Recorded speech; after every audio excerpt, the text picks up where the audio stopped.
On my orders, the United States military has begun strikes.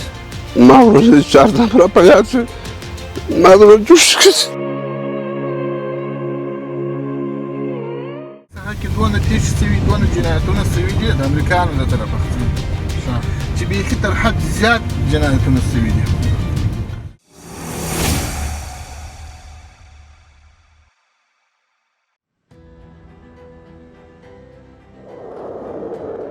د 2001 کال د اکتوبر 9 سهار 10 بجې وې چې د امریکا ولسمشر جورج ډبلیو بوش پر افغانستان د برید کولو امر وکړ.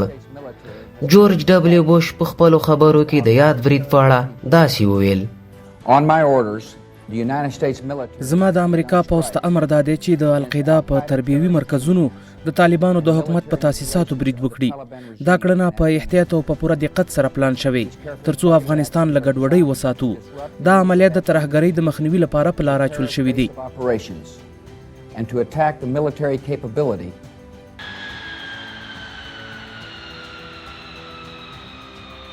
د امریکا هوایي ځواک او په خاصه توګه B-52 جیټ الوتکو د افغانستان په بیلابیلو ځایونو بمبارۍ شروع کړې. انداسې وختونه راغلل چې په کلیو کې سلګونه ځوانان په وینو لړلي له حته ښکته کېدل. په دې ساحه کې دونه پیښې شوي دونه جنایتونه شوي دي د امریکایانو له طرفه چې بیخي تر حد زیات جنایتونه شوي دي. شهیدان یې کړي دي، پر کورو یې چاپې وهلي دي.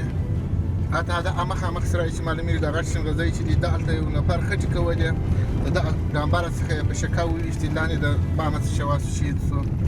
نورې ډېرې پیښې شوي دي، چاپې یې وهلي دي. دا خو صاحب زما ورونه دي، ما ورونه دي چې هردم راپه یاد شي ما زړه جوش کړي.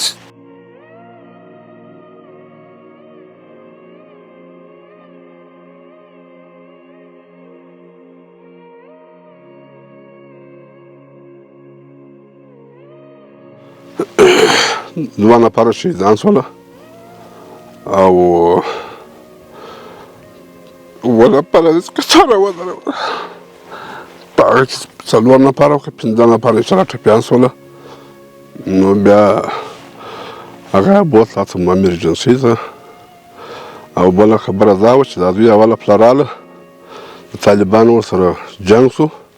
طالبان شاته راغله، دوی چې موږ ته راورسېدله زموږ چې بره دا بیل نه کوئ چې ته ملکه یې یا ته دغه ورته هم طالب یې بس.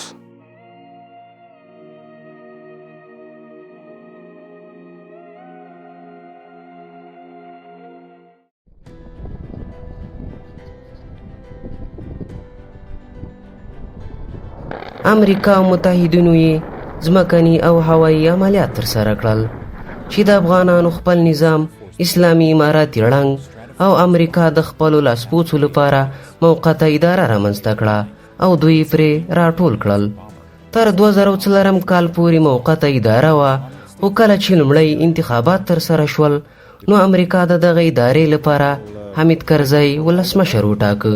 And I'll tell him that the Afghan people sympathize and understand. دلته هر څه سم دي. افغانان په بشپړ ډول له موږ سره همکار دي او زموږ عسکرو ته هیڅوک ګواښ نشي پیښولی. زه د امریکا له خلکو مننه کوم چې په دغه وخت کې د افغانانو لاسنیوی وکړ او له افغانانو سره یې مرسته وکړه. Thank America for the help it gave us in our fight against terrorism and also in Tokyo. The money that they allocate for Afghanistan, and I'll talk to lots of American people. د حمید کرزي په کابینه کې ډېر هغه کسان وو چې د شوروي اتحاد پر وړاندې جهادي مشران شمیرل کېدل او د شوروي اتحاد پر وړاندې د جهاد سنګرونه تاوده ساتلي وو. د اشغال په لومړیو کې هیڅ چا دا فکر نه کاوه چې طالبان به بیا راسره یو ځای د جهاد لیکې راژوندی کړي. حکومتي مسؤلینو به هم ویل نور په دې خاوره د طالب د پښو پلونه وران شوي دي، خو خبر نه و چې د شاهي کوټ له سردارو د ملا سیف الله منصور په مشرۍ دنګ او چیناري زلمیانې مقابلې ته راودانګي. But as I mentioned earlier, it's a goodwill visit. It's just a visit to go and touch base and thank people and shake hands. You expect to be in power after May?